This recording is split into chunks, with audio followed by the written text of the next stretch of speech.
السلام علیکم اسٹوڈنٹ کیا حال ہے آپ کا؟ اسٹوڈنٹ آج ہمارا سبجیکٹ ہے مطالعہ پاکستان، جس میں ہم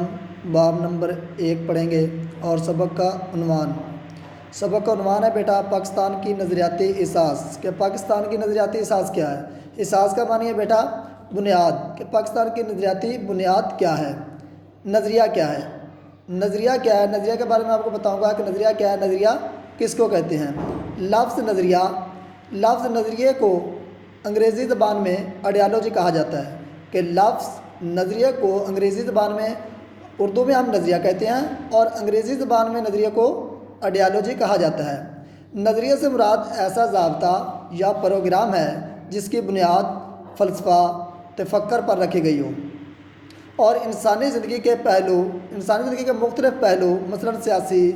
معاشرتی اور تہذیبی مسائل کے حل کے لیے کوئی منصوبہ بنایا گیا ہو۔ بیٹا سب سے پہلے تو نظریہ، کہ نظریے کو جو انگریزی میں ہم ویسے تو ہمارا نظریہ وہ جو سوچ تفکر، جس کو ہم سوچ تفکر، جو ہمارے نظریہ ذہن میں کوئی سوچ آتی ہے، تفکر آتی ہے کسی مسئلے کو حل کرنے کے لیے، کہ اس کو ہم کس طرح حل کریں گے، اور انگریزی میں اس کو آئیڈیالوجی کہتے ہیں۔ تو نظریہ ایسی زندگی ہمارے ضابطہ پروگرام ہے کہ جس کی بنیاد جو رکھی جاتی ہے،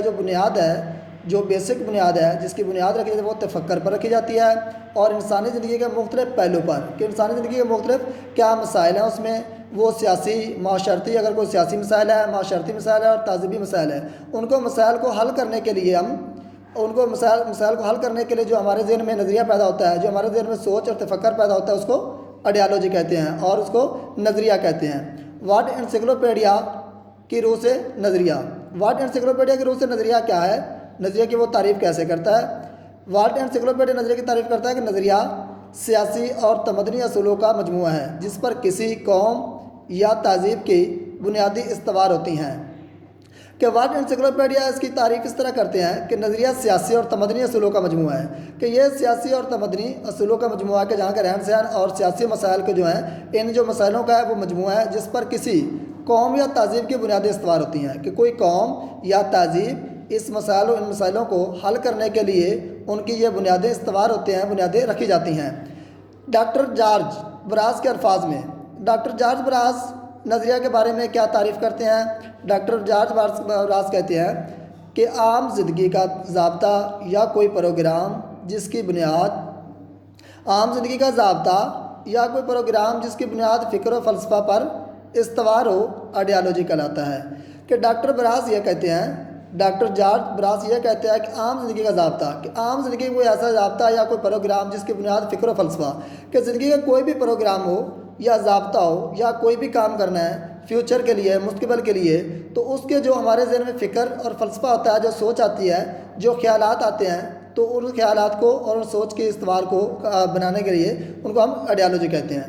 تو بیٹا نظریے کے آگے ہیں نظریے کے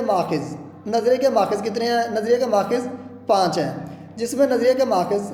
کس کو کہتے ہیں؟ ماخذ کا معنی ہے اخذ کرنا، نکالنا۔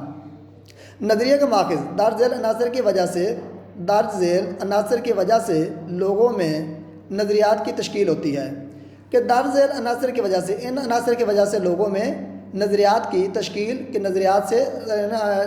درج ذیل عناصر کی وجہ سے لوگوں میں نظریات کی تشکیل ہوتی ہے، کہ ان عناصر کی وجہ سے لوگوں میں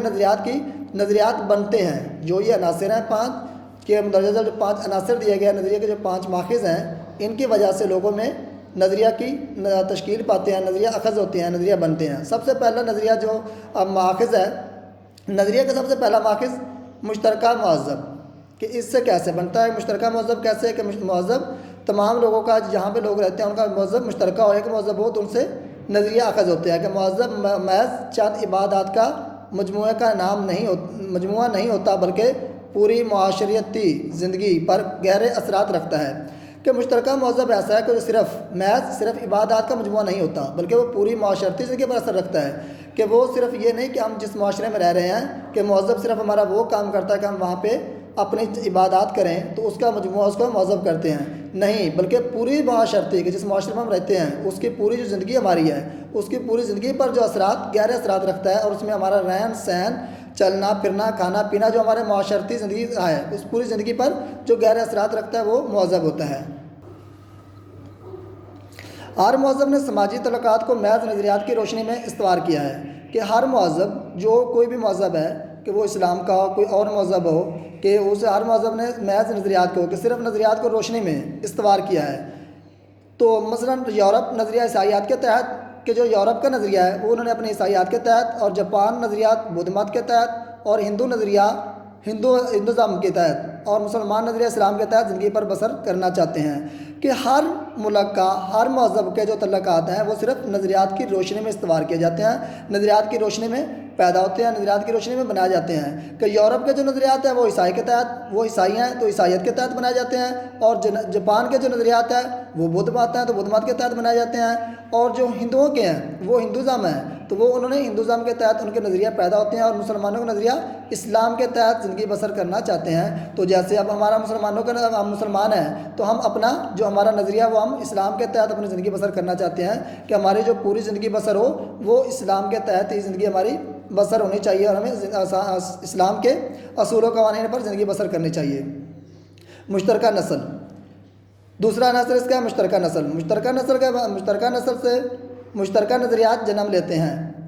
ایک ہی نسل کے لوگوں میں ہمدردی اور اخوت کے جذبات کا پروان چڑھنا فطری عمل ہے کہ مشترکہ نسل بیٹا جہاں پہ ساری نسل مشترکہ ہو، ایک جیسی نسلیں ہوں تو وہاں پہ وہ یہ نظریہ جنم لیتا ہے کہ وہاں کے لوگ ایک نسل کے لوگ ہوتے ہیں اور ہم اپنی ہمدردی سمجھتے ہیں، اخوت، بھائی چارہ اور ان کے جذبات ایک دوسرے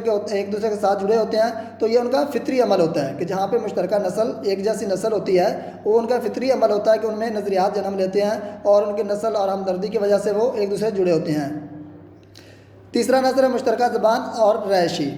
زبان ہی کے ذریعے لوگ اپنے جذبات اور احساسات اور خیالات دوسروں تک پہنچاتے ہیں، جس سے نئے نظریات تشکیل پاتے ہیں۔ کہ یہ جو مشترکہ زبان ہے کہ جس ہم ایریے میں، جس معاشرے میں، جس ملک میں رہ رہے ہیں، جو ہماری زبان وہاں کی مشترکہ ہے کہ زبان ایک ہی ہے، جیسے ہماری زبان اردو ہے تو ہماری قومی زبان اردو ہے، تو وہ تیسرا عنصر یہ ہے کہ مشترکہ زبان اور رہائشی کہ جس جگہ میں ہم رہ رہے ہیں اس رہائش کی وجہ سے، اس احساسات کی وجہ سے کہ زبان کی وجہ سے ہم ایک دوسرے کے لوگوں کی احساسات سمجھ سکتے ہیں، ایک دوسرے کے جذبات سمجھ سکتے ہیں، اور ہم جب ایک دوسرے کی زبان جانتے ہوں گے تو ہم اپنا خیالات دوسروں تک پہنچا سکتے ہیں، جس کی وجہ سے ایک نیا نظریہ تشکیل پاتا ہے، نیا نظریہ اجاگر ہوتا ہے، نیا نظریہ بنتا ہے۔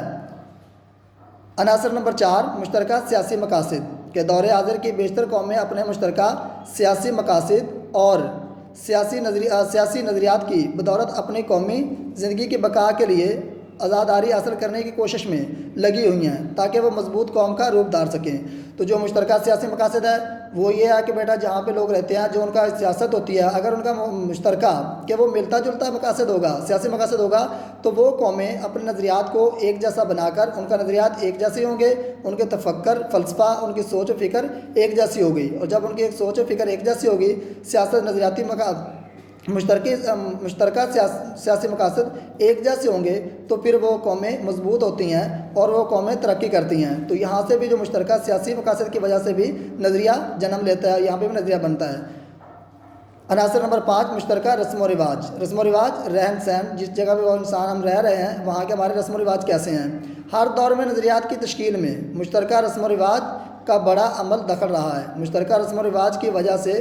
لوگوں میں ثقافتی اور فکری اعتبار سے نظریاتی ہم آہنگی پیدا ہوتی ہے کہ مشترکہ رسم و رواج جس جگہ پہ ہم رہ رہے ہیں وہاں پہ ہمارے جو رسم و رواج ہے وہ ایک دوسرے سے ملتے جلتے ہیں، اور یہ جو مشترکہ رسم و رواج ہیں یہ نظریہ پیدا کرنے کے لیے، نظریہ کو بنانے کے لیے، نظریہ کو تشکیل دینے کے لیے بہت بڑا اس میں عمل دخل ہے، کیونکہ مشترکہ رسم و رواج جو ہوتے ہیں وہ جس لوگ میں جس جگہ پہ ہم رہ رہے ہوتے ہیں، جو ہماری ثقافت ہوتی ہے، جو ہمارا معاشرہ ہوتا ہے، وہاں پہ ہمارے رسم و رواج، ہماری سوچ، ثقافت، ہمارا رہن سہن، ہماری فکری عمل، یہ سب چیزیں آپس میں ملتی جلتی ہیں، تو اس کی وجہ سے ہمیں بہت سی نظریاتی اور بہت سے نظریہ اور سوچ و فکر پیدا ہو سکتی ہے۔ تو یہ بیٹا ہمارا یہ ٹاپک تھا آج مطالعہ پاکستان کا، چیپٹر نمبر 1 کا نظریہ کیا ہے، نظریہ لفظ کیا ہے، نظریے کی تعریف اور نظریے کے ماخذ، جو 5 ماخذ تھے آپ کو بتائے گئے ہیں۔ اگر اس میں سے کچھ سمجھ نہ آیا ہو تو آپ لوگ گروپ میں ویڈیو اس میں وائس میسج کر کے پوچھ سکتے ہیں۔ ٹھیک ہے، اوکے، اللہ حافظ۔